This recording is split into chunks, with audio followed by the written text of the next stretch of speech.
আজকের ক্লাসে আমরা যে বিষয় মীমাংসা দর্শনের আলোচনা করব সেটাই কিন্তু আমাদের মীমাংসা দর্শনের মেন প্রতিপাদ্য বিষয়, যার উপরে পুরো পূর্ব মীমাংসা দর্শন যার উপরে ভিত্তি করে দাঁড়িয়ে আছে। এবং আজকের আমাদের এই টপিকটা হচ্ছে কিন্তু ধর্ম। হ্যাঁ, কারণ ধর্ম is the subject of enquiry in মীমাংসা দর্শন। মীমাংসা দর্শন, আমরা যখন মীমাংসা দর্শনের ইন্ট্রোডাক্টরি ক্লাস করেছিলাম, একদম প্রথম ক্লাসটা যেটা আমাদের ইউটিউবেও রয়েছে, মীমাংসা দর্শনের এই এনকোয়ারির মানে এই পার্টটায়, একদম ইন্ট্রোডাক্টরি এই পার্টটায় প্রথম দিনই আমরা এটা আলোচনা করেছিলাম যে মীমাংসা দর্শন, পূর্ব মীমাংসা দর্শনকে ধর্ম মীমাংসাও কিন্তু বলা হয়। হ্যাঁ, কারণ পূর্ব মীমাংসা দর্শন কি বিষয় নিয়ে ডিল করে, এটাও কিন্তু তোমাদের পরীক্ষায় খুব একটা ইম্পর্টেন্ট টপিক, যে পূর্ব মীমাংসা দর্শন তাদের মেন প্রতিপাদ্য বিষয় কি বা কি বিষয় নিয়ে ডিল করে। এবং সেক্ষেত্রে কিন্তু পূর্ব মীমাংসা দর্শন ধর্ম নিয়ে ডিল করে, তারা ধর্ম বিষয়ে তারা কিন্তু আলোচনা করে। হ্যাঁ, ধর্ম কি এই সম্পর্কে আজকের ক্লাসে আমরা বিস্তারিতভাবে আলোচনা করব। তার জন্য যে জায়গা থেকে আমরা এই বিষয়টি আলোচনা করছি তা আমি তোমাদের স্ক্রিন শেয়ার করছি, সেই পিডিএফটা আমি তোমাদের সামনে রাখছি। এবং সেই পিডিএফ ধরে ধরে এখানে প্রচুর প্রচুর এই টপিকটার উপরে প্রশ্ন রয়েছে, যাদের কাছে অলরেডি সিডি শর্মার বই আছে বা পিডিএফ আছে সেটাও তোমরা খুলে নিতে পারো। আমরা আলোচনা করব 236 অ্যান্ড 237, এই দুটো পেজ আজকের ক্লাসে আমরা আলোচনা করব। তো চলো শুরু করা যাক, আমি স্ক্রিন শেয়ার করছি।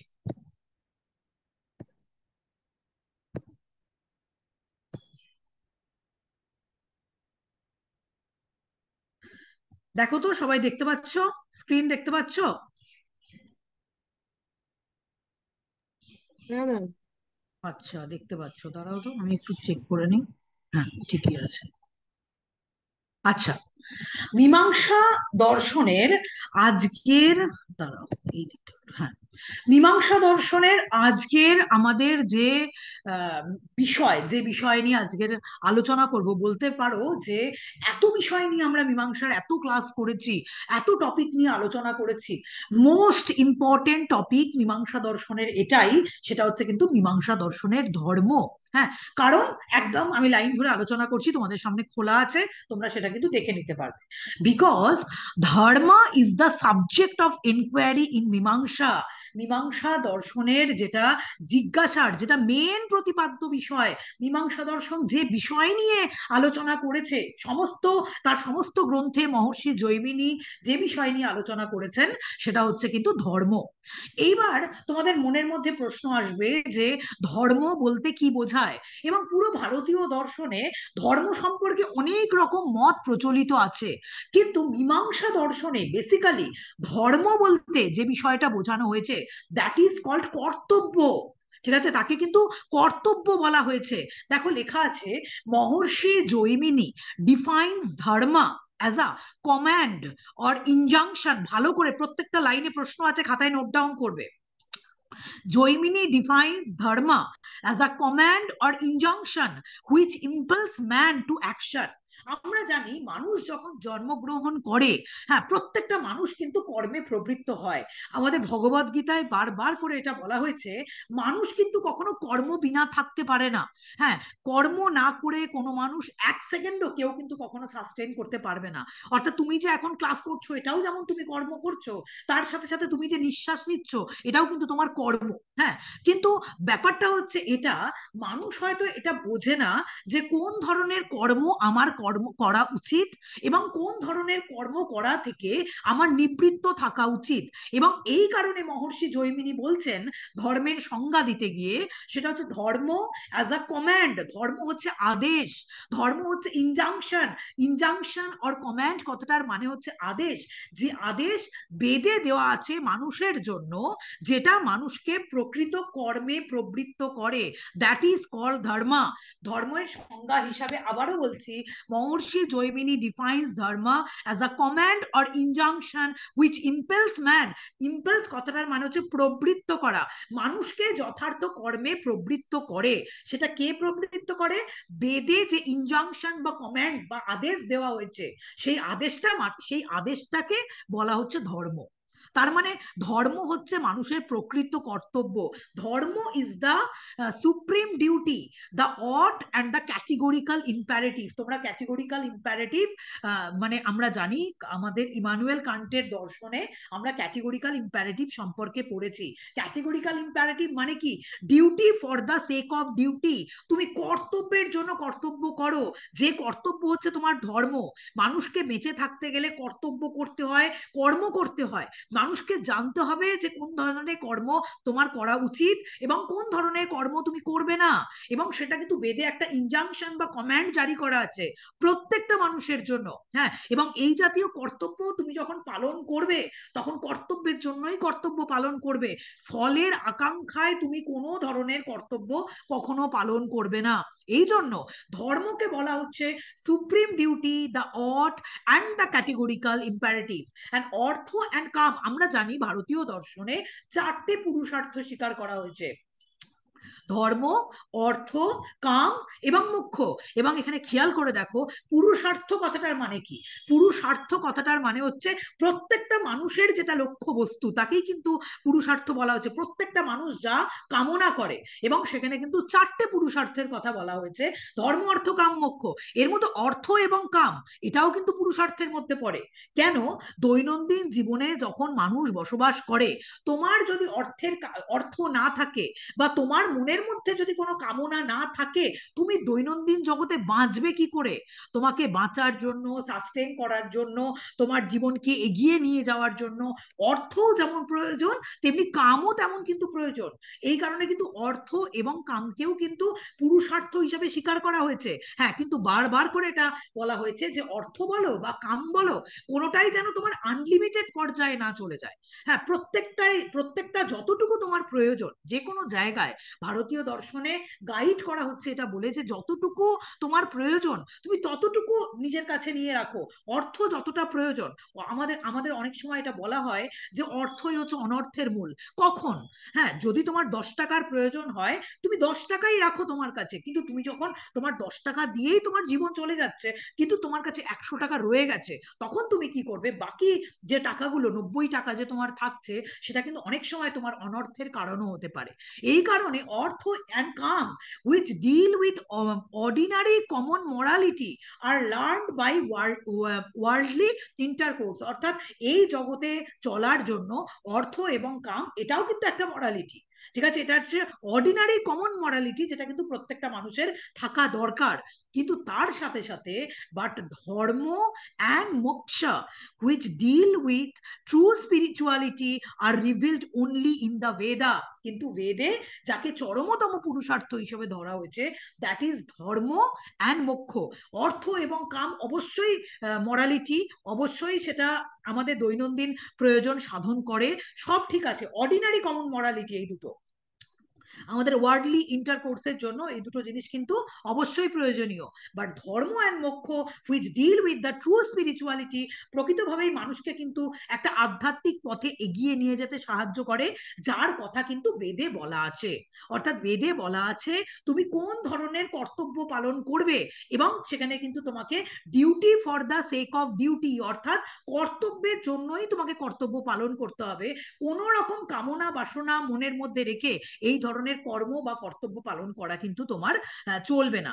এই কারণে বেদে বারবার করে এটা বলা হয় যে, দাঁড়াও এক সেকেন্ড, হ্যাঁ, ধর্ম ইজ সুপ্রা সেন্সিবল। অর্থ এবং কাম এগুলো কিন্তু সুপ্রা সেন্সিবল নয়। ধর্ম ইজ সুপ্রা সেন্সিবল মানে হচ্ছে অতীন্দ্রিয়, আমাদের ইন্দ্রিয়ের ঊর্ধ্বে। তুমি যদি প্রকৃতভাবে ধর্ম পালন করো, সে তোমাকে আধ্যাত্মিক পথে এগিয়ে নিয়ে যেতে সাহায্য করবে। And consist in the commands in the Vedha.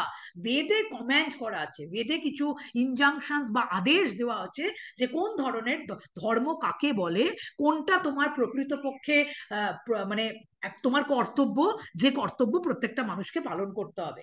Action is the, তোমরা এটা নিশ্চয়ই জানো যে অ্যাকশনের কথা আসা প্রসঙ্গে আমার এটা মনে পড়লো যে পূর্ব মীমাংসা দর্শনকে আমরা কর্ম মীমাংসা রূপেও আমরা কিন্তু জানি। এক তো ধর্ম মীমাংসা রূপে আমরা জানি, কারণ তাদের মেন প্রতিপাদ্য বিষয় হচ্ছে ধর্ম। আমরা কর্ম মীমাংসা রূপেও কিন্তু তাকে জানি। কেন আমরা কর্ম মীমাংসা রূপে জানি? কারণ বেদের যে পূর্ব মীমাংসার যে পার্টটা রয়েছে, তারা কিন্তু কর্মের ওপর, প্রত্যেকটা প্রত্যেকটা মানুষ কি কর্ম করবে, কর্মের উপরে তারা কিন্তু মাত্রাতিরিক্ত গুরুত্ব তারা আরোপ করেছেন। And action is the final import of the Veda, which commands us to do certain acts and to refrain from doing certain other act. অর্থাৎ বেদে এরকম বলা হয়েছে, এই যে তুমি মানুষ রূপে জন্মগ্রহণ করছো, তার মানে মানুষ রূপে তোমাকে কর্ম করতে হবে, কর্ম বিনা তুমি থাকতে পারবে না। তাহলে এইবার বেদে এটা ইনজাংশন জারি করা হচ্ছে যে কোন ধরনের কর্ম তুমি করবে আর কোন ধরনের কর্ম করা থেকে তুমি বিরত থাকবে। To refrain from doing certain other act, কোন কাজ তুমি করবে আর কোন কাজ করা থেকে বিরত থাকবে। এবং এই ক্ষেত্রে বেদের যে অথরিটি, হ্যাঁ, বেদের অথরিটির ওপরে কোনো ধরনের কোনো প্রশ্ন হয় না।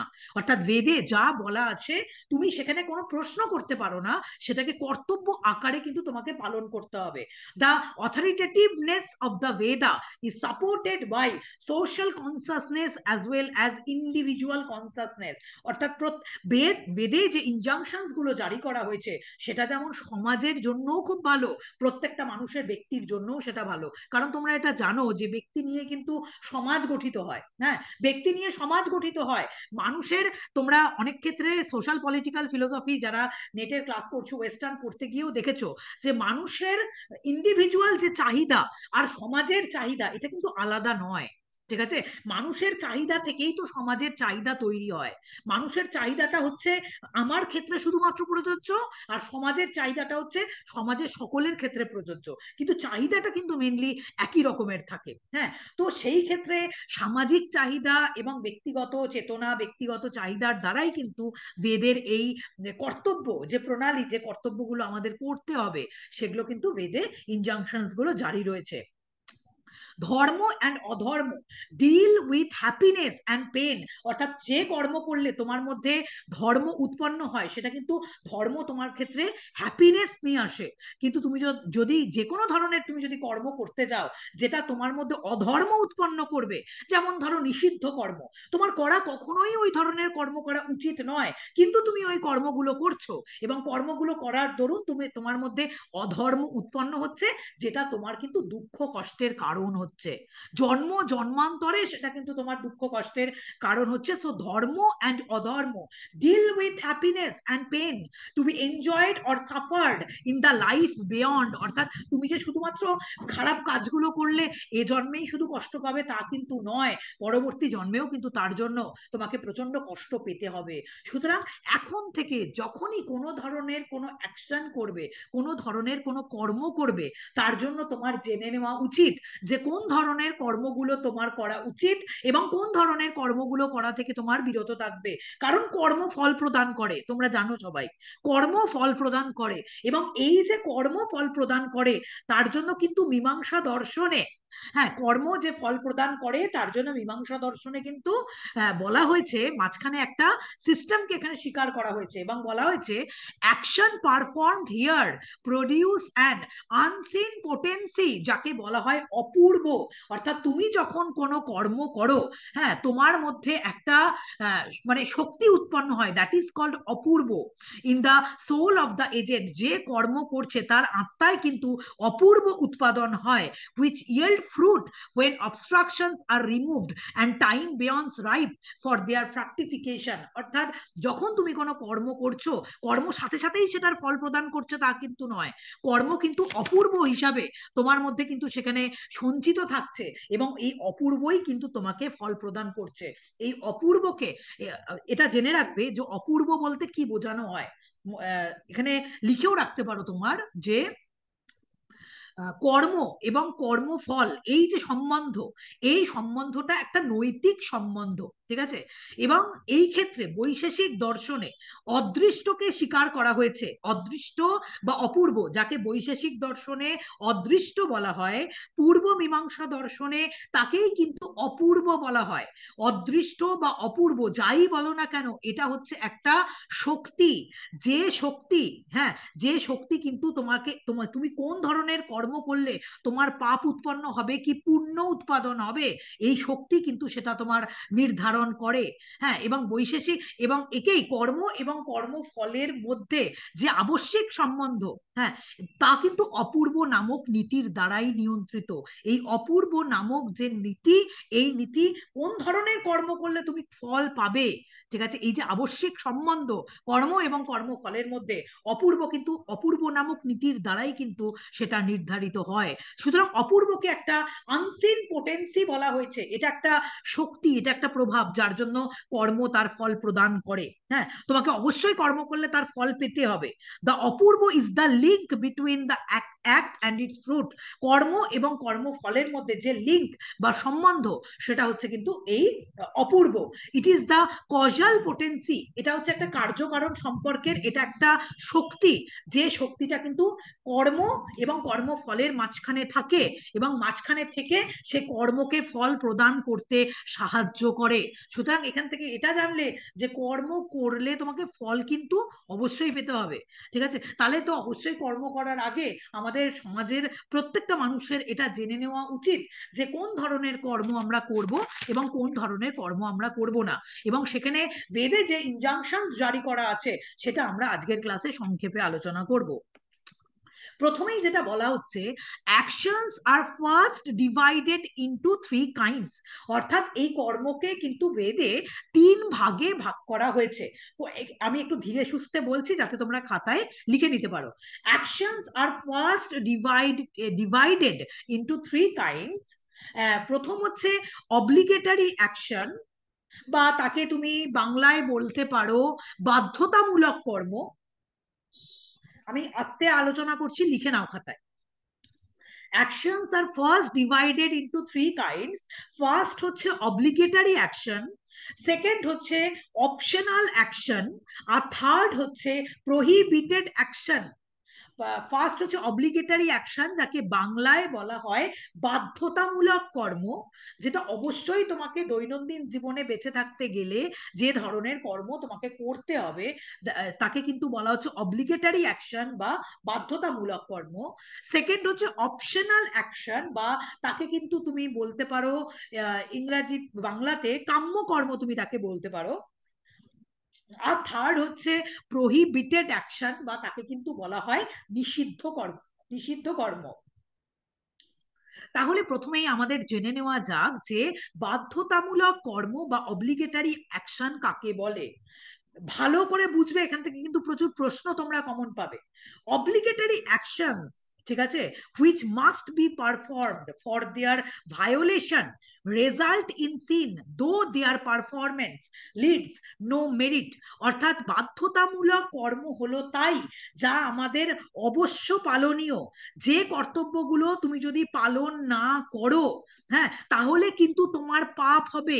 কিন্তু সেই মানে কর্তব্যগুলো করলে তোমার মধ্যে কোনো মেরিট বা কোনো পুণ্য উৎপাদন হবে না, কিন্তু অবশ্যই তোমাকে দৈনন্দিন জীবনে বেঁচে থাকার জন্য এই ধরনের কর্তব্য দৈনন্দিন জগতে পালন করতে হবে। That is called obligatory action.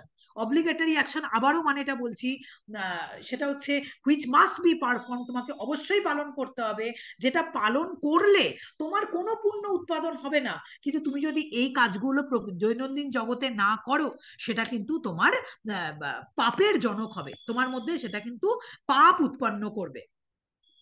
লিখে নেবে। যেমন তোমরা এখানে জানো যে প্রত্যহ যে সন্ধ্যা আরতি আমরা করি, হ্যাঁ, এই সন্ধ্যা আরতি প্রত্যেকদিন করলে এটা আমাদের কিন্তু একটা অব্লিগেটরি অ্যাকশন, আমাদের অবশ্যই প্রতিদিন করতে হয়, কর্তব্য পালন করতে হয়। কিন্তু এই ধরনের কর্তব্য করলে, হ্যাঁ, আমাদের কিন্তু কোনো রকম কোনো পুণ্য হয় না, কিন্তু তুমি যদি প্রত্যেকদিন সন্ধ্যা আরতিটা না করো, সেটা তোমার মধ্যে কিন্তু পাপের জনক হয়। That is called obligatory action. লিখে নেবে সবাই। সন্ধ্যা উপাসনার ফলে পুরুষ মানে মানুষের কোনো ধরনের পুণ্য লাভ হয় না, কিন্তু না করলে কিন্তু পাপ ভোগ হয়। এটা কিন্তু অব্লিগেটরি অ্যাকশনের বৈশিষ্ট্য। তারপরে সেকেন্ড হচ্ছে অপশনাল অ্যাকশন, বা যাকে আলাদা বাংলা পরিভাষায় যাকে বলা হয় কাম্য কর্ম। অপশনাল, তুমি করতেও পারো, তুমি নাও করতে পারো। অপশনাল কথাটার মানে কি? তুমি তো জানো তোমার কাছে এটা অপশনাল, তুমি এটা করতেও পারো, তুমি নাও করতে পারো। তাহলে অপশনাল অ্যাকশনের ডেফিনিশনটা কি? Which may or may not be performed. তুমি এই কাজগুলো দৈনন্দিন জগতে করতেও পারো, নাও করতে পারো। দেয়ার পারফরমেন্স লিডস টু মেরিট। হ্যাঁ, তুমি যদি এগুলো যথার্থভাবে পালন করো, যথার্থ নিয়ম মেনে যদি এই কাজগুলো করো, তাহলে সেটা কিন্তু তোমার মধ্যে মেরিট বা পুণ্যের জনক হবে, সেটা তোমার পুণ্যবোধের সহায়ক হবে। Though their non performance does not lead to sin. অর্থাৎ তুমি যদি পালন না করতে পারো, তাতে তোমার কোনো অসুবিধা নয়, তাতে তোমার কোনো পাপ হবে না। কিন্তু এগুলো যদি তুমি যথার্থভাবে পালন করো, সেটা কিন্তু তোমার পুণ্যের জনক হবে। That is called optional action, বা একে বাংলায় কিন্তু বলা হয় তোমার কাম্য কর্ম। মানে যে কোনো ধরনের ফললাভের আশায় বিভিন্ন ধরনের সেই সময় যজ্ঞ করা হতো। হ্যাঁ, যেমন একটা এক্সাম্পল এখানে মনে করছি আমি, যে জ্যোতিষ্ঠম যজ্ঞ। হ্যাঁ, মানে স্বর্গ লাভের জন্য এই ধরনের জ্যোতিষ্ঠম যজ্ঞ করা হতো। তাহলে তুমি যদি জ্যোতিষ্ঠম যজ্ঞ না করতে পারো, তাতে তোমার কোনো অসুবিধা নেই। কিন্তু তুমি প্রপার রুলস অ্যান্ড রেগুলেশনস মেনে তুমি যদি জ্যোতিষ্ঠম যজ্ঞ করো, ঠিক আছে, তাহলে সেটা কিন্তু তোমার পুণ্যের জনক হবে। না করতে পারলে তোমার মধ্যে পাপের জনক হবে না, কিন্তু করতে পারলে সেটা কিন্তু তোমার পুণ্যের জনক হবে। That is called optional action. এটা তুমি which may or may not be performed, মানে তুমি করতেও পারো, নাও করতে পারো। ঠিক আছে? মানে যেটা অব্লিগেটরি অ্যাকশনের মধ্যে ছিল, যে হুইচ মাস্ট বি পারফর্মড, অর্থাৎ তোমাকে এটা করতেই হবে, বাট অপশনাল অ্যাকশনের মধ্যে এটা which may or may not be performed, করতে পারো, নাও করতে পারো। আর থার্ড হচ্ছে prohibited action. Prohibited action which must not be performed. অবশ্যই তুমি মানুষ হিসাবে এই ধরনের কাজ কিন্তু কখনো তুমি করবে না। হ্যাঁ, নিষিদ্ধ কর্ম, প্রহিবিটেড অ্যাকশন কথাটার বাংলা মানে হচ্ছে নিষিদ্ধ কর্ম। For their performance leads to sin. ঠিক আছে? অর্থাৎ এই ধরনের কর্ম করলে সেটা তোমার পাপ হবে। Though their non performance does not lead to merit. অর্থাৎ তুমি যদি না করো, সেটা তোমার পুণ্য হবে না, কিন্তু তুমি যদি করো, সেটা কিন্তু অবশ্যই তোমার পাপ হবে। ঠিক আছে? মানে তুমি, আমি পাপ কর্ম করছি না তার মানে আমি কোনো পুণ্য লাভ করছি তা কিন্তু না। কিন্তু পাপ কর্ম যদি তুমি করো, সেটা কিন্তু অবশ্যই তোমার পাপের মানে নিষিদ্ধ কর্ম তুমি যদি করো, সেটা অবশ্যই তোমার কিন্তু পাপের জনক হবে, তোমার মধ্যে পাপ তৈরি হবে। হ্যাঁ, মানে সেটা ওই অদৃষ্ট বা অপূর্ব তোমার মধ্যে কিন্তু সেই ফলটা প্রদান করে দিয়ে চলে যাবে, এই ধরনের কর্ম করলে। সেটা বিভিন্ন ধরনের কর্ম হতে পারে, সেটা হচ্ছে মানুষকে হত্যা করা, মানুষের ক্ষতি করা। এগুলো দৈনন্দিন জীবনে এগুলো কিন্তু সবই আমাদের প্রহিবিটেড অ্যাকশনের মধ্যে পড়ে। Which must not be perform but their performance leads to sin, though their non performance does not lead to merit. ঠিক আছে? তো তাহলে প্রথম কর্মের যে তিন প্রকার ভেদ আমরা এটা বুঝলাম, একটা হচ্ছে অব্লিগেটরি অ্যাকশন, একটা হচ্ছে অপশনাল অ্যাকশন, আর একটা হচ্ছে প্রহিবিটেড অ্যাকশন। এর মধ্যে প্রথম যেটা ভাগ ছিল সেটা হচ্ছে অব্লিগেটরি অ্যাকশন, যার মানে হচ্ছে এটা যে অব্লিগেটরি অ্যাকশন মানে অব্লিগেটরি অ্যাকশন আর টু কাইন্ডস। ঠিক আছে? অব্লিগেটরি অ্যাকশনকে কিন্তু দুভাগে ভাগ করা হয়, বাধ্যতামূলক কর্মকে দুভাগে ভাগ করা হয়। একটা হচ্ছে নিত্য কর্ম, আর একটা হচ্ছে নৈমিত্তিক কর্ম। লিখে রাখবে সবাই। প্রথম তো তিনটে ভাগ করলাম, একটা হচ্ছে বাধ্যতামূলক কর্ম, কাম্য কর্ম, আর নিষিদ্ধ কর্ম। এবার এই বাধ্যতামূলক কর্মকে দুভাগে ভাগ করা হয়, একটা হচ্ছে নিত্য কর্ম এবং আর একটা হচ্ছে নৈমিত্তিক কর্ম। নিত্যকর্ম মানে which must be perform daily, অবশ্যই সেই ধরনের কর্মগুলো আমাদের ডেলি পালন করতে হবে। যেমন ডেলি প্রেয়ার্স, সন্ধ্যা আরতি করা, ডেলি প্রেয়ার। এটা তোমার মধ্যে কোনো পুণ্যের জনক হবে না তুমি যদি এই অব্লিগেটরি অ্যাকশন নিত্যকর্ম না পালন করো, সেটা কিন্তু তোমার পাপবোধের জনক হবে।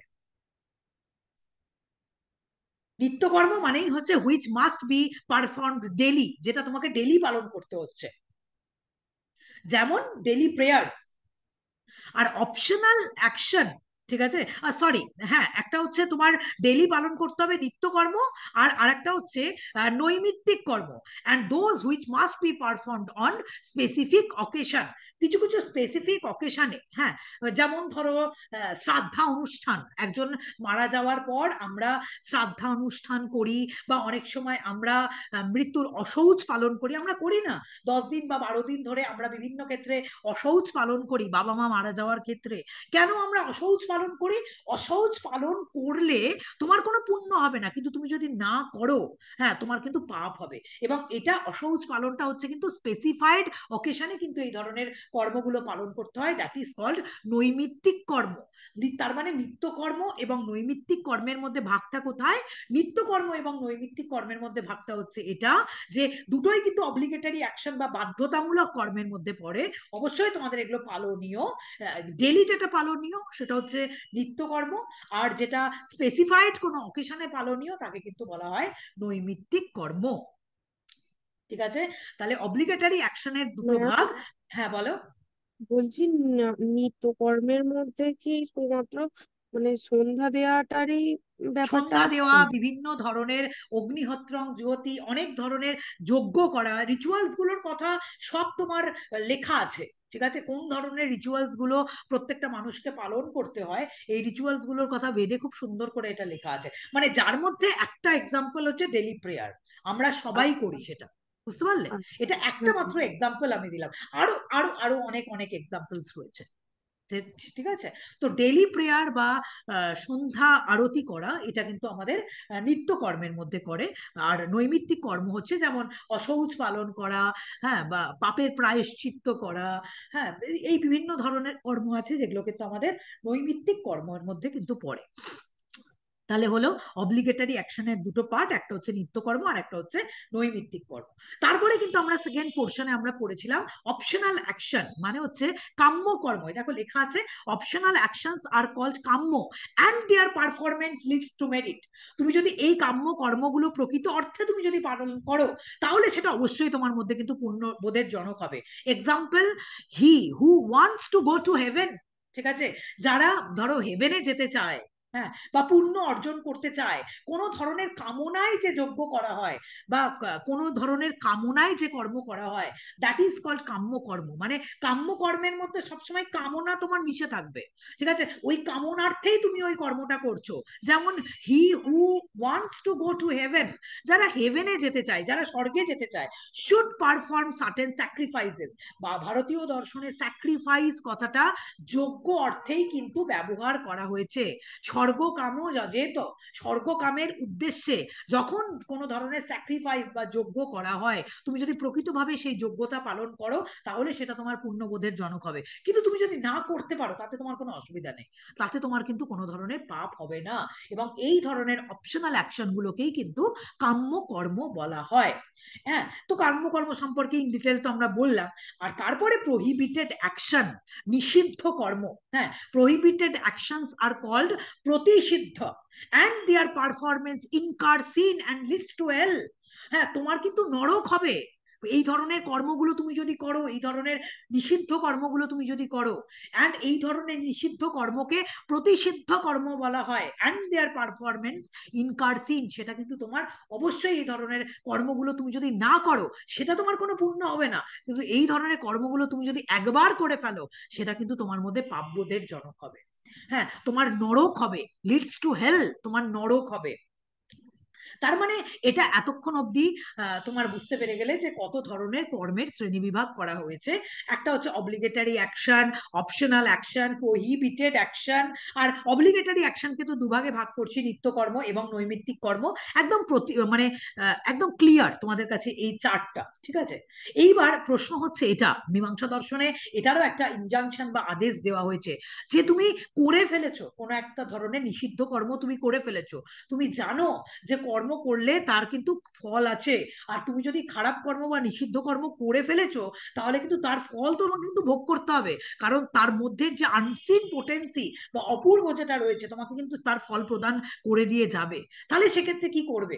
তোমার কি কোনো কিছু করার আর কোনো জায়গা নেই? একবার যদি তুমি ভুল কাজ করে ফেলো, সেইখানেও কিন্তু বেদে এটা বলা হয়েছে যে যদি তুমি একবার সেই ধরনের কাজ করে ফেলো, তাহলেও তোমার জন্য আরেক ধরনের কর্মের কথা বলা হচ্ছে, দ্যাট ইজ কল প্রায়শ্চিত্ত কর্ম। হ্যাঁ, এক্সপিয়েটারি অ্যাক্টস বা প্রায়শ্চিত্ত কর্ম, then there are expiatory acts which are performed in order to ward off or at least mitigate the evil effect of the performed prohibited action. এখন অব্দি যে প্রহিবিটেড অ্যাকশন তুমি করে ফেলেছো, নিষিদ্ধ কর্ম তুমি করে ফেলেছো। অনেক সময় হয়েছিল না, রামায়ণে বাল্মীকিকে দেখা গেছিল, বাল্মীকি একসময় ডাকাত ছিলেন, তিনি প্রচুর মানুষের প্রচুর ক্ষতি করেছিলেন, কিন্তু পরবর্তীকালে ওই ইভিল যে এফেক্টটাকে মিটিগেট করার জন্য, হ্যাঁ, তিনি প্রায়শ্চিত্ত কর্ম করেছিলেন। ঠিক আছে, দ্যাট ইজ কল্ড এক্সপিয়েটারি অ্যাক্ট, প্রায়শ্চিত্ত কর্ম। অর্থাৎ তুমি যদি মনে করে থাকো, আজও ক্লাস করতে করতে তুমি যদি মনে করে থাকো যে আমি কোনো ভুল কাজ করে ফেলেছি, তাহলে কিন্তু তোমাকে অবশ্যই প্রায়শ্চিত্ত, আমরা বলি না ভুলে প্রায়শ্চিত্ত করতে হয়, অবশ্যই তোমাকে প্রায়শ্চিত্ত করতে হবে, যাকে কিন্তু বলা হয় এক্সপিয়েটারি অ্যাক্ট। এই প্রায়শ্চিত্ত কর্ম করার ফলে যে ধরনের ইভিল এফেক্ট, হ্যাঁ, তুমি সঞ্চয় করে রেখেছো অপূর্বের দ্বারা, সেই ইভিল এফেক্টের হাত থেকে অনেকটা পরিমাণে তুমি কিন্তু বাঁচতে পারো। এবং এই ধরনের কর্ম, প্রায়শ্চিত্ত কর্ম বা এক্সপিয়েটারি অ্যাক্টের কথাও কিন্তু তোমার বেদে খুব সুন্দরভাবে বলা হয়েছে। তার মানে তুমি বুঝতে পারছো তো, হ্যাঁ, এই ধরনের কর্তব্যগুলো যথার্থভাবে সম্পাদন করাকেই তোমার ধর্ম বলা হচ্ছে। ধর্ম মানুষকে প্রকৃত কর্মে প্রবৃত্ত করে। সেই ক্ষেত্রে বেদে আদেশ দেওয়া হচ্ছে, বেদে ইনজাংশন জারি করা হচ্ছে যে কোন ধরনের কর্মগুলো তুমি করবে আর কোন ধরনের কর্মগুলো তুমি করবে না, এবং কোন ধরনের ফললাভের আশা না করে তুমি যদি প্রকৃত অর্থেই বেদের এই ইনজাংশন গুলোকে তুমি যদি মেনে নিয়ে কর্মে প্রবৃত্ত হও, তাহলে সেটা কিন্তু তোমাকে ধর্মে পরিচালিত করবে। আর ধর্ম তোমার মধ্যে কি আনবে? ধর্ম তোমাকে কিন্তু সুখ প্রদান করবে, তোমার মধ্যে হ্যাপিনেস ক্রিয়েট করবে। হ্যাঁ, সেই ধর্ম তোমাকে মোক্ষ লাভের সহায়ক করবে। তুমি মোক্ষ লাভ করবে, তোমার সংসারের মধ্যে এই যে জাতাকল বা এই যে দ্বাদশ নিদান বা দ্বাদশ চক্রের হাত থেকে তুমি মুক্তি পাবে। তার মানে কর্ম, ধর্ম, মোক্ষ, এরা প্রত্যেকেই একে অপরের সঙ্গে ওতপ্রোতভাবে জড়িত। এটা তুমি বুঝতে পারছো তো, যে প্রকৃত তুমি যদি কর্ম সম্পাদন করো, মানুষ হিসাবে তুমি যদি কর্ম সম্পাদন করো, তাহলে সেটা তোমাকে ধর্মে পরিচালিত করবে। ঠিক আছে, তাকেই তো বেদা মানে তোমার এখানে পূর্ব মীমাংসা দর্শনে তাকেই তো ধর্ম বলা হচ্ছে। হ্যাঁ, ধর্ম হচ্ছে আদেশ, বেদের আদেশ।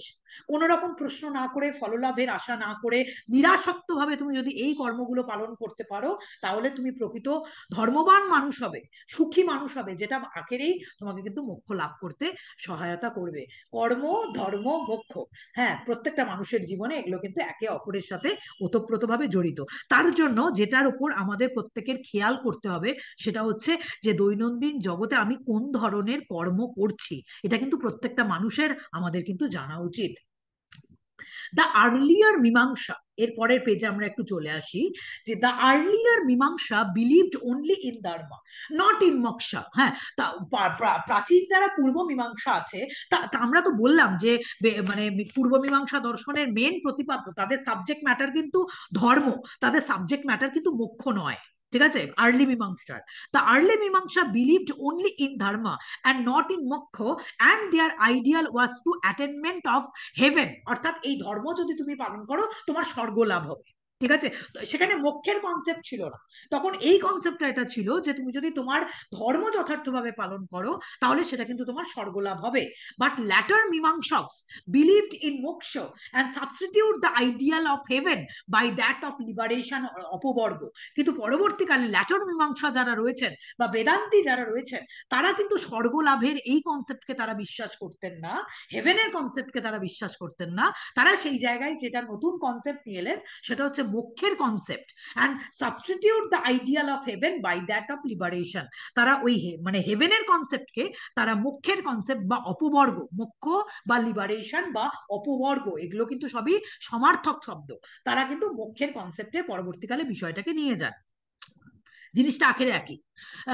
প্রাভাকর অ্যান্ড কুমারিল, এখান থেকে একটু ডিপলি আলোচনা করছি, যে Prabhakara and Kumarila both believed that, প্রাভাকররাও বলো বা কুমারিল ভট্টও বলো, both believed that the goal of human life is liberation.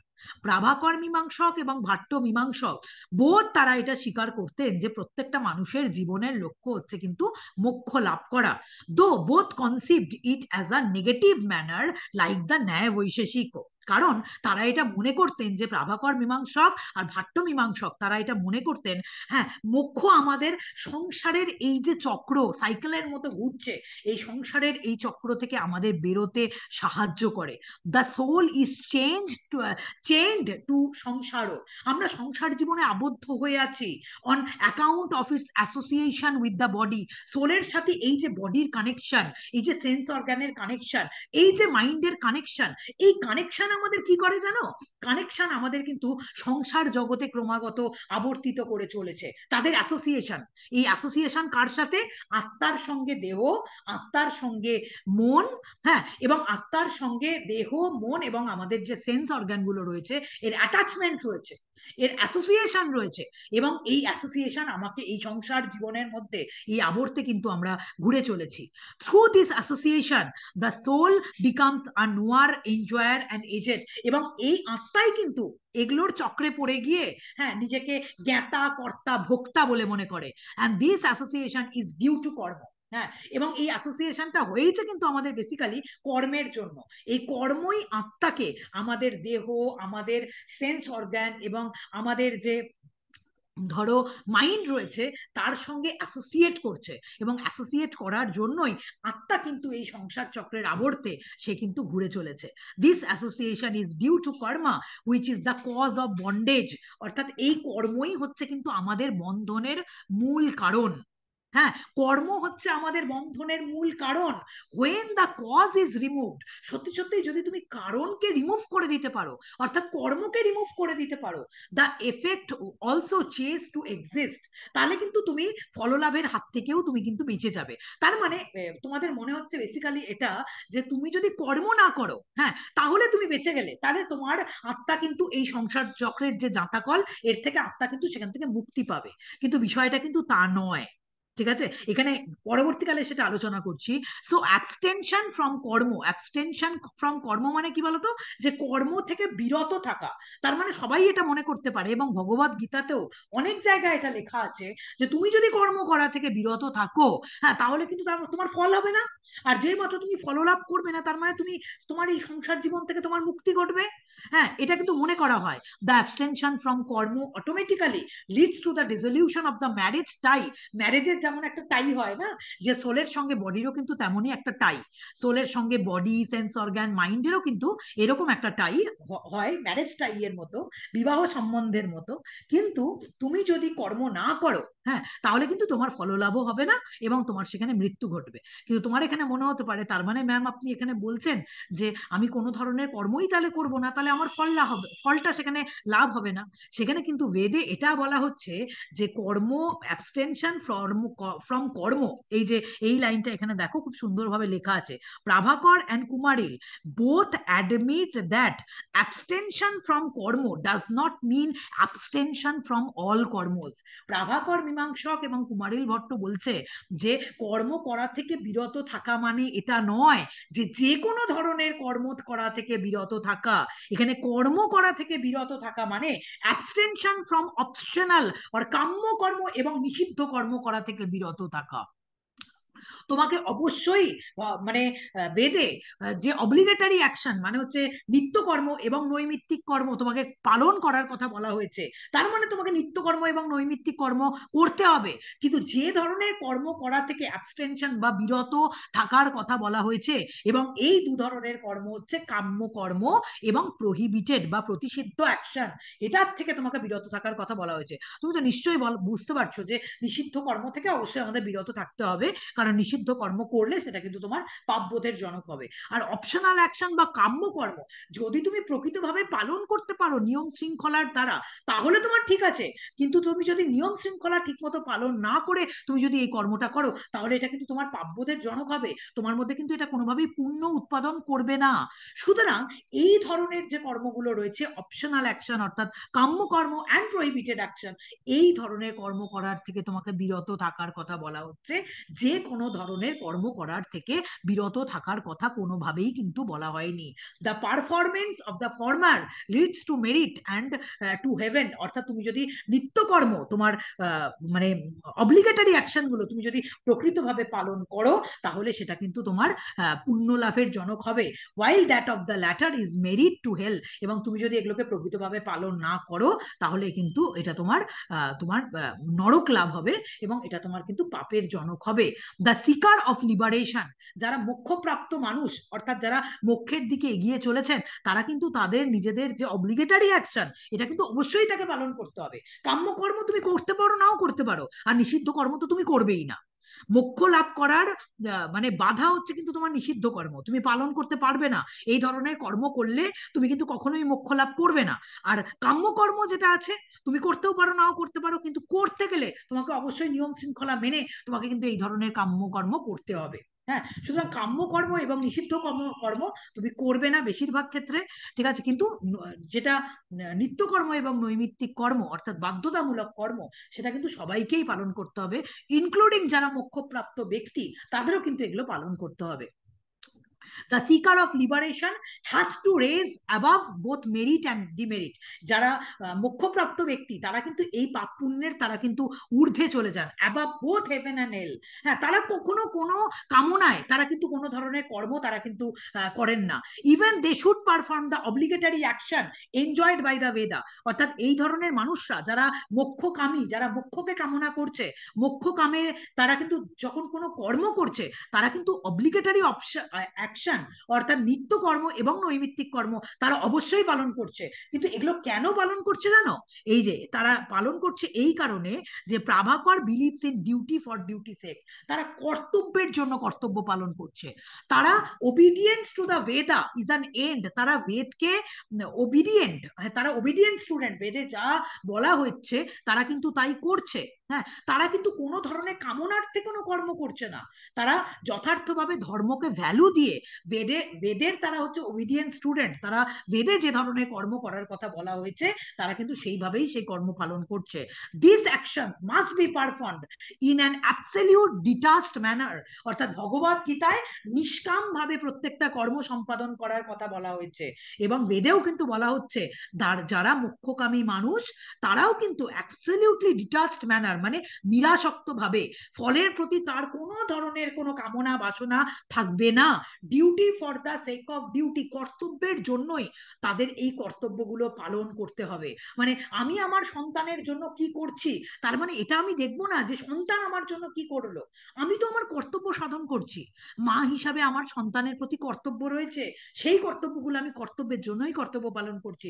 সন্তান আমাকে ভবিষ্যতে কি দিল, হ্যাঁ কি দেবে, এর কথা ভেবে কিন্তু আমি সন্তানকে কোনোভাবেই মানুষ করছি না। হ্যাঁ, দ্যাট ইজ কল তোমার ডিটাচড ম্যানার, নিরাসক্ত ভাবে কর্ম করা, নিষ্কাম কর্ম।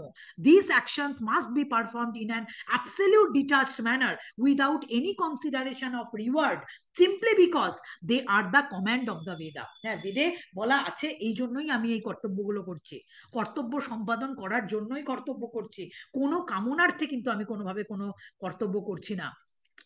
এবং এই ধরনের কর্তব্য পালন করলে, এইখানে তোমাদের পরীক্ষায় প্রশ্ন আসে, অনেকেই কিন্তু এটার উত্তর করতে পারবে না, যে কুমারিল বিলিভস ইন সাইকোলজিক্যাল হেরোনিজম। হ্যাঁ, এখানে লিখে রাখবে, কুমারিল ভট্ট সাইকোলজিক্যাল হেরোনিজমের সমর্থক। সাইকোলজিক্যাল হেরোনিজম মানে মনস্তাত্ত্বিক সুখবাদের সমর্থক, লিখে রাখবে আগে।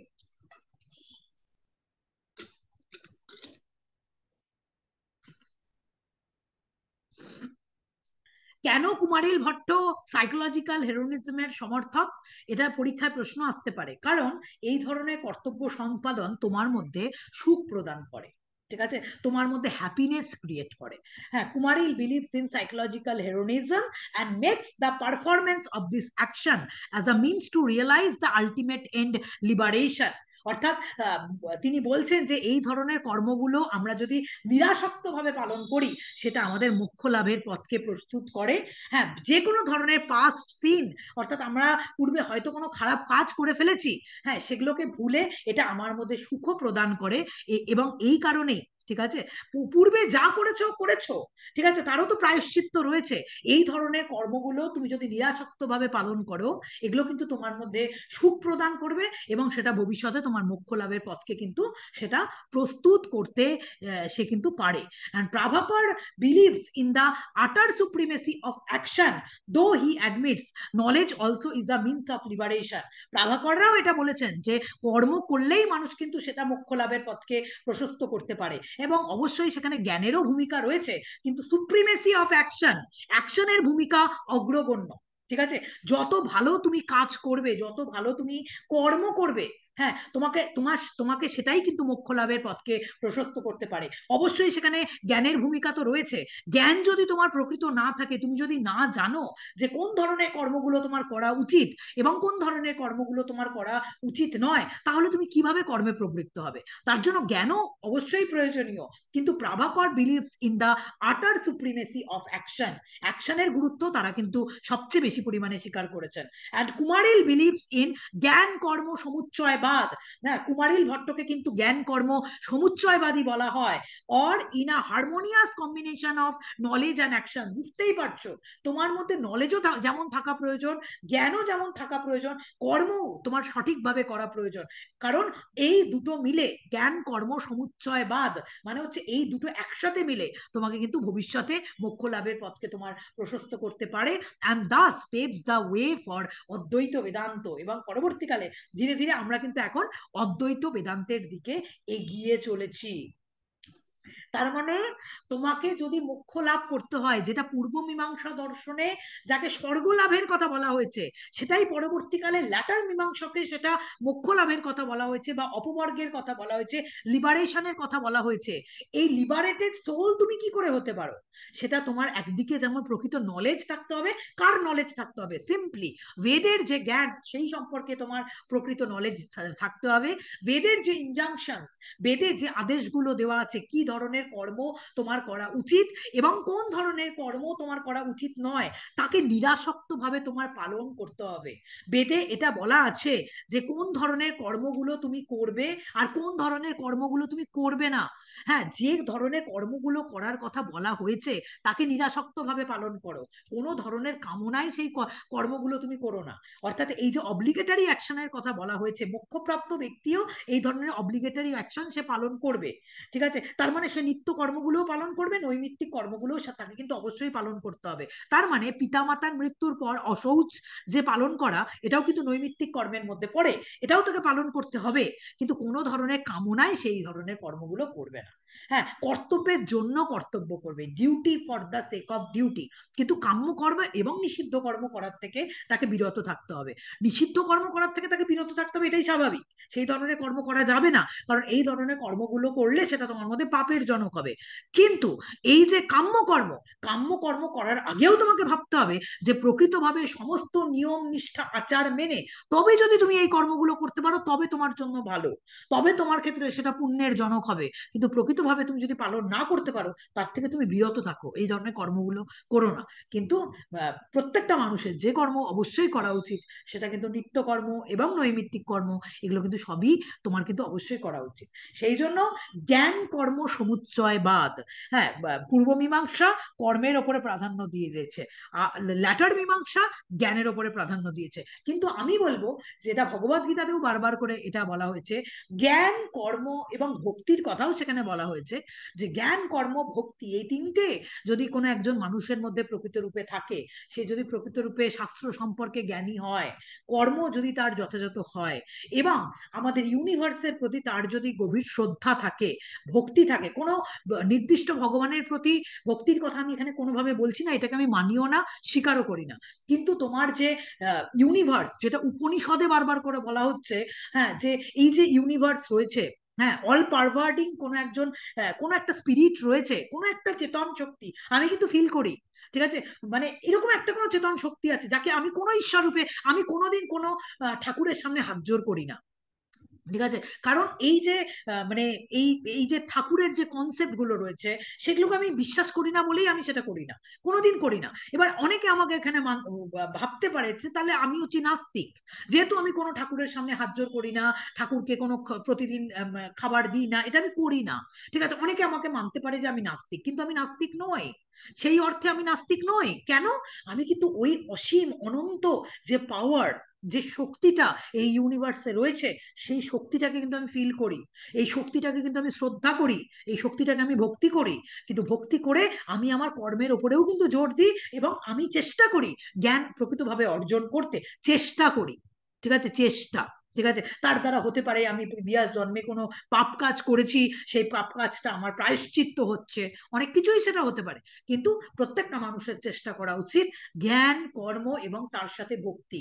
ঠিক আছে, ভক্তিটা কার ওপর ভক্তি? এই ইউনিভার্সের উপরে ভক্তি যদি তোমার থাকে, তাহলেই তুমি ধীরে ধীরে ধীরে ধীরে রাইট ডাইরেকশনে এগিয়ে যেতে পারবে। নিরাসক্ত ভাবে, তোমাকে বারবার এটা বলা হচ্ছে, ভগবদ গীতায় এটা হচ্ছে মেন প্রতিপাদ্য বিষয়, নিষ্কাম ভাবে কর্ম করো। তুমি যদি নিষ্কাম ভাবে কর্ম করতে পারো, তাহলে কিন্তু সেটা তোমার দুঃখ ভোগ হবে না তোমার। ঠিক আছে, কিন্তু তুমি কর্মগুলোকে, ওই ইমানুয়েল কান্ট এখানে কিন্তু মিশে যাচ্ছেন, categorical imperative, duty for the sake of duty, কর্তব্যের জন্য কর্তব্য করো। একেই মীমাংসা দর্শনে ধর্ম বলা হচ্ছে। হ্যাঁ, dharma is the main subject matter of Mimamsa. Dharma is the command or injunction which impels man to action. এই ধর্ম মানুষকে কর্মে প্রবৃত্ত করে। ঠিক আছে, বেদ মানুষকে কর্মে, বেদে যেটা বলা হচ্ছে, বেদে যেটা আদেশ দেওয়া হচ্ছে, সেটা মানুষকে সঠিক কর্মে প্রবৃত্ত করছে। তাকে কোনো ধরনের কোনো প্রশ্ন না করে, হ্যাঁ, তুমি এই ধরনের যদি কর্তব্যগুলো কর্তব্যের খাতিরে পালন করে যেতে পারো, সেটা তোমার মোক্ষ লাভের সহায়ক হবে। তোমার আত্মা এই দেহ, এই মন, এই ইন্দ্রিয়ের এই যে সার্কেল, এর থেকে কিন্তু তোমার আত্মা বেরিয়ে যাবে, এবং আত্মা সেখানে কিন্তু মোক্ষ লাভ করতে পারবে। অর্থাৎ তার মানে তোমার আর কোনো জন্ম হবে না, বা তোমার এই আত্মা চির শান্তিতে বিরাজ করতে পারবে, সেটা মোক্ষ লাভের সহায়ক হবে। এই জন্যই মানে তুমি ভেবে দেখো, আমিও তোমাদের ক্লাস নিতে গিয়ে সেটা বুঝছি, কর্ম, ধর্ম, মোক্ষ, এরা প্রত্যেকে একে অপরের সঙ্গে ওতপ্রোতভাবে জড়িত। জ্ঞান, কর্ম, ভক্তি, আমরা দেখেছি বেদান্ত দর্শনে কেউ কর্মবাদী, কেউ জ্ঞানবাদী, কেউ ভক্তিবাদী। আমার তো মনে হচ্ছে তা কিন্তু কখনোই না। জ্ঞান, কর্ম এবং ভক্তি, এই তিনটেকে যদি একসাথে আয়ত্ত করা যায়, সেই মানুষের মতো সুখী মানুষ, মানে হ্যাপিনেস, ইনার হ্যাপিনেস এর কথা বলছি, সেই মানুষের মতো সুখী মানুষ আর এই পৃথিবীতে কেউ হতে পারবে না। ঠিক আছে, সে হচ্ছে প্রকৃত সুখী মানুষ, যার মধ্যে প্রকৃত নলেজ রয়েছে, যার ইউনিভার্সের প্রতি ভক্তি রয়েছে, এবং কর্ম যে যথার্থ রূপে পালন করে চলেছে, কর্মের জন্যই কর্ম পালন করছে, কোনো কামনার্থে সে কর্ম পালন করছে না। হ্যাঁ, তারাই আসল মানুষ, যে আসল মানুষগুলো ইনার হ্যাপিনেস তাদের মধ্যে রয়েছে। বলো, মীমাংসা দর্শনে ধর্মের এই জায়গা, কর্মের এই জায়গা তোমাদের কাছে সবার কাছে ক্লিয়ার হলো নাকি বলো?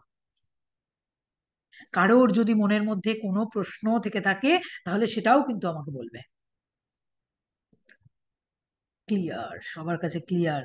কনসেপ্ট ক্লিয়ার সবার কাছে? ম্যাম, হ্যাঁ, বলো। ম্যাম কাম্য কর্মের একটা উদাহরণ দেবেন? কাম্যকর্ম এরকম বলা হয়েছে যে, এই যে এখানে একটা কাম্যকর্মের এক্সাম্পল দিয়েছে, এখানে তোমাকে পরীক্ষায় আসতে পারে কিন্তু, হ্যাঁ, স্বর্গ কাম যজেত। হ্যাঁ, স্বর্গ লাভের আশায়, স্বর্গ লাভের আশায় আগেকার দিনে এই ধরনের কর্মগুলো রাজা রাজরারা করতেন। ঠিক আছে, হ্যাঁ, কিন্তু তুমি যদি এই কর্মগুলো যখন করবে, তখন অবশ্যই কিন্তু তোমার সমস্ত রকম আচার, নিয়ম, নিষ্ঠা সমস্ত মেনে তোমাকে এই কর্মগুলো করতে হবে। কারণ এই কর্মগুলো করলে সত্যি সত্যি তোমার মধ্যে পুণ্য উৎপাদন হবে। কিন্তু যদি তুমি সঠিকভাবে না পালন করো, ঠিক আছে, তাহলে কিন্তু অসুবিধার সৃষ্টি হবে। তার থেকে তুমি না করো, ঠিক আছে, না করে চুপ করে থাকো, তাহলেও কোনো অসুবিধা নেই।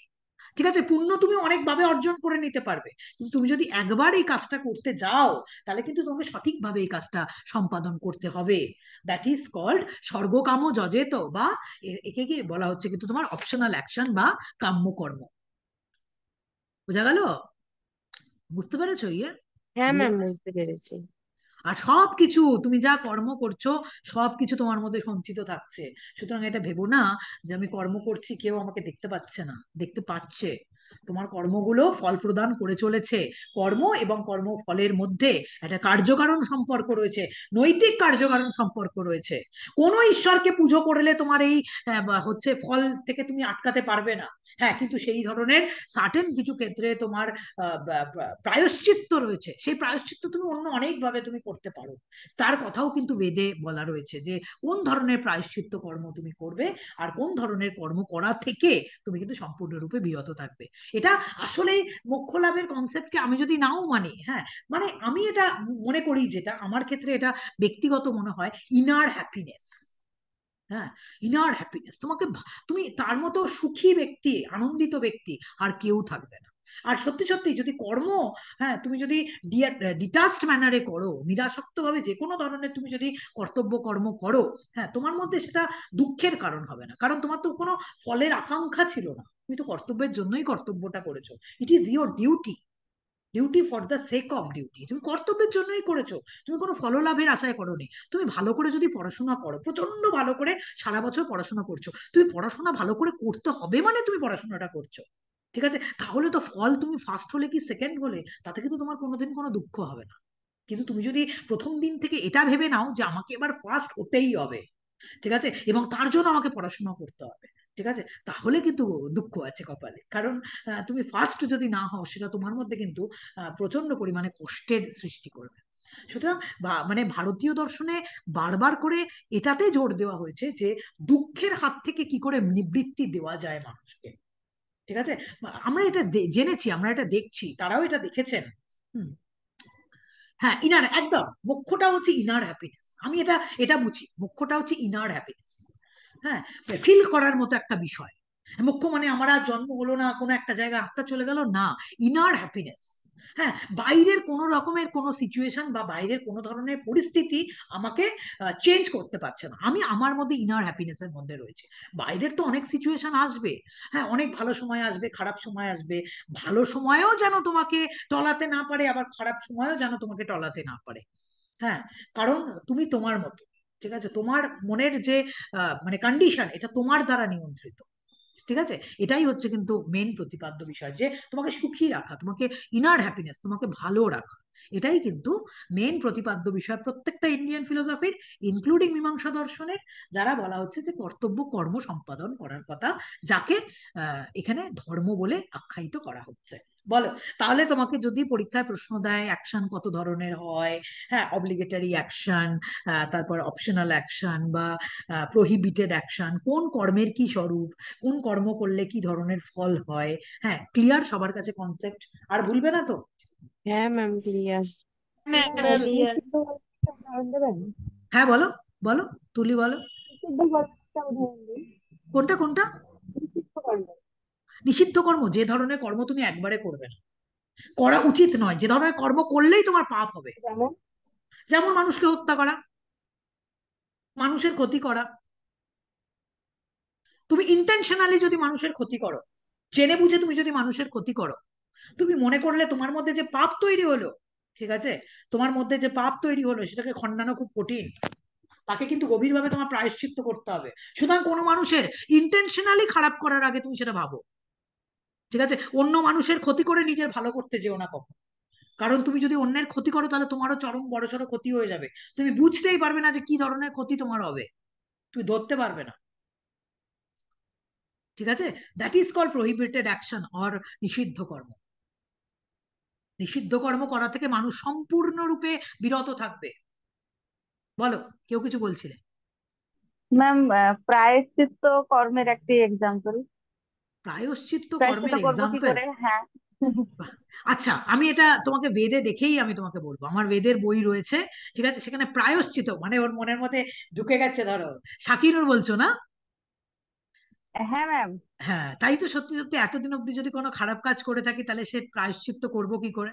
ঠিক আছে, ঠিক, এটার উপর একদিন আমাদের ক্লাস হবে, এটার উপর একদিন আলোচনা করব।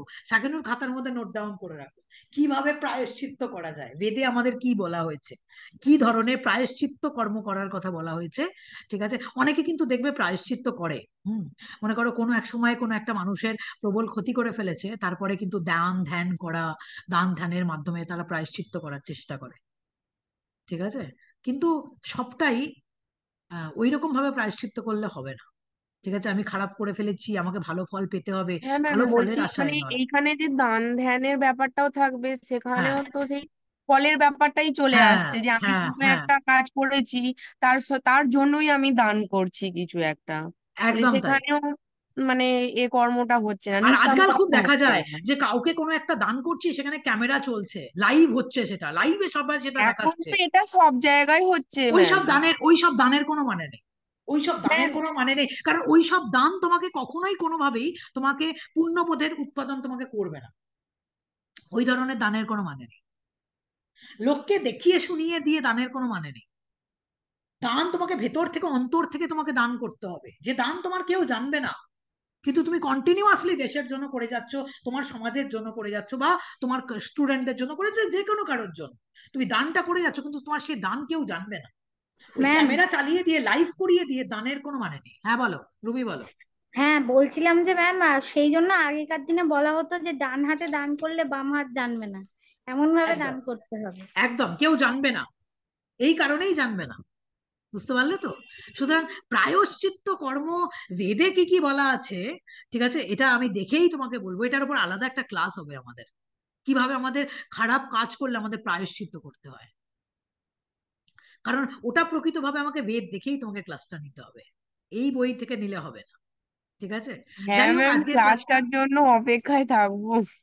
বাবা, ওই ক্লাসটার জন্য হ্যাঁ সবাই ম্যাম, অপেক্ষায় আছে? এটা তার মানে কি এটা একটু ব্যাপারটা এইটা, যে কোনো খারাপ কাজ এতদিন অবধি করে ফেলেছি, এবার আমাকে প্রায়শ্চিত্তটা করতে হবে? মনের মধ্যে কি না গিল্ট ম্যাম, ফিলিং আসছে? না না না না না, ম্যাম, সেই গিল্টি ফিলিং আসছে না। বিষয়টাকে বিভিন্ন সম্পূর্ণভাবে জন, জানার খুব ইচ্ছা আছে। হ্যাঁ, আচ্ছা ঠিক আছে, অবশ্যই অবশ্যই হবে, বিষয়টা অবশ্যই ওটাই, হবে। অ্যাকচুয়ালি প্রায়শ্চিত্ত বিভিন্ন জন বিভিন্ন ব্যাখ্যা দেয় তো, তো হুম, সেই জায়গায় অ্যাকচুয়ালি কি এখানে বলা হয়েছে সেটাই জানার ইচ্ছে আর কি। ঠিক ঠিক ঠিক ঠিক, একদম একদম নিশ্চয়ই হবে। সবার জানা উচিত। আমিও তো কত খারাপ কাজ করে হয়তো বসে আছি। ঠিক আছে, কত কত খারাপ কাজ কে না কে করে বসে আছে বলো তো? অজান্তেও তো অনেক কত কত খারাপ কাজ আমরা করি। ঠিক আছে, যেখানে হয়তো তুমি জানলে না, কিন্তু সেই মানুষটার সেখানে ক্ষতি হয়ে হ্যাঁ গেল। ম্যাম, হ্যাঁ, সেখানে কোনো মানুষটার অজান্তে সেখানে ক্ষতি মানে হয়ে গেছে। অজান্তে করার পরে তো যখন জানা হয়, তখন সেটা যেন একটা মানে মানে অপ্রস্তুতি বোধ হয়, একটা নিজের মধ্যে থেকে যেন কেমন হয় যে এটা আমার দ্বারা হয়ে গেল, এটা হুম, যেন না হলে ভালো হতো, মানে ঠিক না ঠিক। জেনে ভুল করার ফলে তো এরকম মনে হুম, হয়। হুম, হুম, হুম, একদম একদম। অনেক ক্ষেত্রে আমরা এই ধরনের কাজ করে ফেলি। ঠিক আছে, যে ধরনের আচার অনুষ্ঠানের কথা বলা হয়েছে, যে আচার অনুষ্ঠানগুলো করলে প্রায়শ্চিত্ত করা যাবে, নেক্সট একদিনের ক্লাসে নিশ্চয়ই সবার জন্য আমরা আলোচনা সেটা ম্যাম, অবশ্যই রাখবো। বলছিলাম যে হ্যাঁ, যে কাজটা আমি মানে খারাপ কাজটা জেনে বুঝে করেছি সেইটার প্রায়শ্চিত্ত হবে, নাকি যেটা না মানে যেটা না বুঝে করেছি না সেটারও না করতে বুঝে হবে? অনেক ধরনের আমরা করে থাকি, আমরা বুঝতে পারি হতেই না। পারে। হ্যাঁ, অনেক ধরনের হ্যাঁ, বুঝতে পারি, কিন্তু জেনে বুঝে যেটা করছি, জেনেই করছি যে সেইটারই আমি ওই প্রায়শ্চিত্ত মানুষটার হওয়া ক্ষতি, উচিত। হ্যাঁ, যেটার প্রায়শ্চিত্ত হ্যাঁ, অবশ্যই হওয়া সেটাই উচিত। বলছি, হ্যাঁ, হ্যাঁ, একদম। সেটাই। অন্যায়, অপকর্ম, পাপ কর্ম, হ্যাঁ, সেটার অবশ্যই ম্যাম প্রায়শ্চিত্ত হওয়া উচিত। হ্যাঁ বলো। ম্যাম বলছিলাম কি মীমাংসা দর্শনে তো কর্মের কথা বলা হয়েছে, কিন্তু হুম। কর্ম করতে হলে তো আমাদের জ্ঞানের প্রয়োজন। তো বেদান্ত দর্শন আর এই এই কর্ম আর এই জ্ঞানের মধ্যে পার্থক্যটা কি? না, পার্থক্য কিছু নেই। মীমাংসা দর্শনে কর্মের উপর তারা প্রায়োরিটি দিচ্ছে, যে কর্মই মানুষকে মোক্ষ লাভের অনুগামী করতে পারে। আর বেদান্ত দর্শন জ্ঞানের উপরে প্রায়োরিটি দিচ্ছে, বাকি সবগুলো কিন্তু রয়েছে। দেখো, জ্ঞান, কর্ম, ভক্তি, হ্যাঁ, এই তিনটের গুরুত্বের কথা সবাই স্বীকার করেছেন, কিন্তু কম বেশি স্বীকার করেছেন। যেমন আমি বলছি, পূর্ব মীমাংসা দর্শন কর্মের উপরে মাত্রাতিরিক্ত গুরুত্ব দিয়েছেন। এই জন্য তো তারা কর্মের এত শ্রেণীবিভাগ করেছেন। হ্যাঁ, যে কোন ধরনের কর্ম করা উচিত, কোন ধরনের কর্ম করা উচিত নয়, তারা এটার উপরে গুরুত্ব দিয়েছেন। তারা এটা মনে করেছেন যে এই কর্ম মানুষকে সরাসরি ভাবে মোক্ষ লাভের অনুগামী করতে পারে, কর্ম। এইবার শঙ্করাচার্য কর্মের থেকে তারা কর্মকেও গুরুত্ব দিয়েছেন, কর্মকে না গুরুত্ব দিলে তো হবে না, কিন্তু কর্মের থেকে তারা জ্ঞানের উপরে বেশি গুরুত্ব দিয়েছেন। যে এই যে সংসারে যে অবিদ্যাই হচ্ছে আমাদের দুঃখের মূল কারণ। হ্যাঁ, আমাদের তো বৌদ্ধ দর্শন বারবার করে এটা বলছে যে অবিদ্যা হচ্ছে আমাদের দুঃখের মূল কারণ। তার মানে আমার যদি প্রকৃত নলেজ হয় কোনো বিষয় সম্পর্কে, সেটাই আমাকে মোক্ষ লাভের অনুগামী করতে পারে। কর্ম সাথে থাকলো, কিন্তু জ্ঞান সবার আগে থাকলো, যেটা আমাকে সরাসরি ভাবে মোক্ষের অনুগামী করতে পারে। ঠিক আছে। আবার তুমি খেয়াল করে দেখো রামানুজ, হ্যাঁ, তিনি কিন্তু জ্ঞানের ওপরে বা কর্মের ওপরে বেশি গুরুত্ব দিচ্ছেন না, তিনি সবচেয়ে বেশি গুরুত্ব দিচ্ছেন ভক্তির ওপরে। ভক্তি মানে তুমি ঈশ্বরে নিজেকে সমর্পণ করো। ঠিক আছে, ঈশ্বরে নিজেকে সমর্পণ করে দাও, ঈশ্বরের কাছে কোনো প্রশ্ন করো না, কিছু চাও পাও তুমি রেখো না, সর্বকর্ম ঈশ্বরে সমর্পণ, তুমি নিজেকে ঈশ্বরের কাছে সমর্পণ করো। ভক্তির দ্বারাই সবকিছুকে পাওয়া যায়। হ্যাঁ, ভক্তির দ্বারাই সবকিছুকে পাওয়া যায়, সেটা কিন্তু আমাদের শুধু রামানুজরা, রামানুজ, নিম্বার্ক, মধ্ব, বল্লভ, তাদের মেন দর্শনের বক্তব্যই কিন্তু একই, কারণ তারা ভক্তিবাদী। পূর্ব মীমাংসা দর্শন কর্মবাদী, শঙ্করাচার্য জ্ঞানবাদী, আর বাকি যারা রয়েছেন রামানুজ, নিম্বার্ক, মধ্ব, বল্লভ, অচিন্ত ভেদাভেদবাদ, সবই হচ্ছেন কিন্তু তারা ভক্তিবাদী, যারা ভক্তির ওপরে গুরুত্ব আরোপ করেছেন। বাকিগুলোও রয়েছে তার সাথে, কিন্তু ভক্তির ওপরে বেশি গুরুত্ব তারা আরোপ করেছেন। বুঝতে পারলে? বুঝতে পেরেছো কি বললাম? হ্যাঁ হ্যাঁ ম্যাম। ম্যাম। হ্যাঁ, প্রত্যেকেই এই জন্য। আর যারা জ্ঞান কর্ম ভক্তি সমুচ্চয়বাদী, হ্যাঁ, তারা তিনটের উপরেই গুরুত্ব আরোপ করেছেন। হ্যাঁ, যারা জ্ঞান ও কর্মবাদী, জ্ঞান কর্ম সমুচ্চয়বাদী, তারা জ্ঞান এবং কর্ম দুটোর উপরে তারা গুরুত্ব আরোপ করেছেন, যে না, জ্ঞানও যেমন প্রকৃত মানুষের থাকা প্রয়োজন, কর্মেরও গুরুত্ব কিন্তু অপরিসীম গুরুত্ব রয়েছে, দুটোরই ইকুয়াল গুরুত্ব রয়েছে, যেটা কিন্তু মানুষকে মোক্ষের পথে এগিয়ে নিয়ে যেতে পারে। মানে মোক্ষ মানে বেসিক্যালি এটা ইনার হ্যাপিনেস।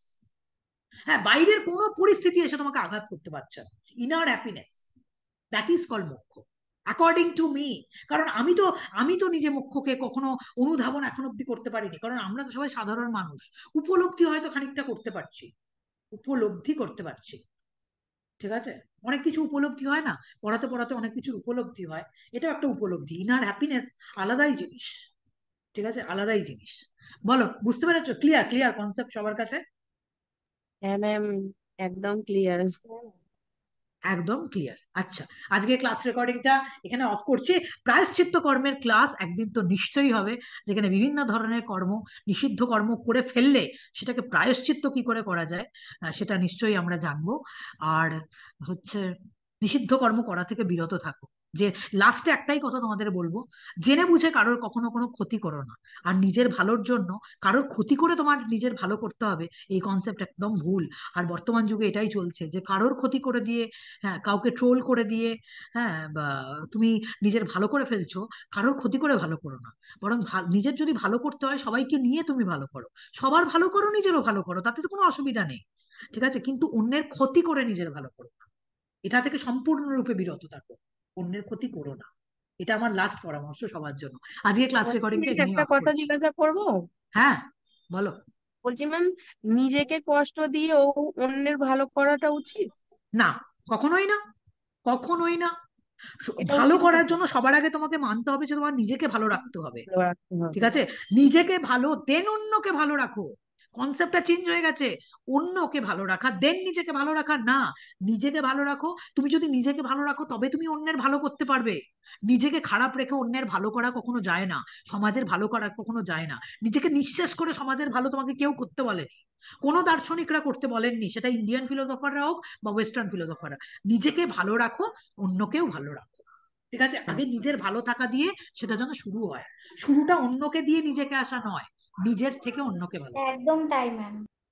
হ্যাঁ ম্যাম। কারণ তুমি নিজে না ভালো থাকলে অন্য কাউকে তুমি ভালো রাখতে পারবে না, যতই তুমি চেষ্টা করো না কেন।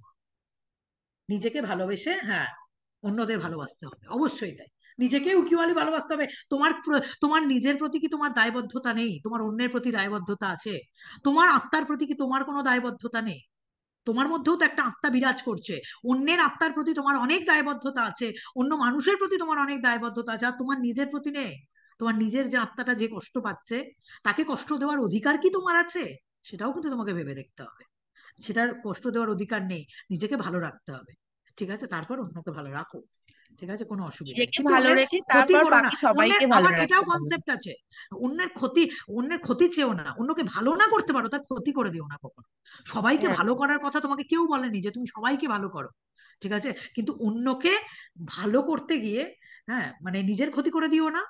আর অন্যের ভালো না করতে পারো, অন্যের ক্ষতি কিন্তু কখনো, ভালো নাই করতে পারো তুমি, ক্ষতি করে দিও না কারো, জেনে বুঝে ক্ষতি করে দিও না। আজকে ক্লাস রেকর্ডিংটা এখানেই স্টপ করছি।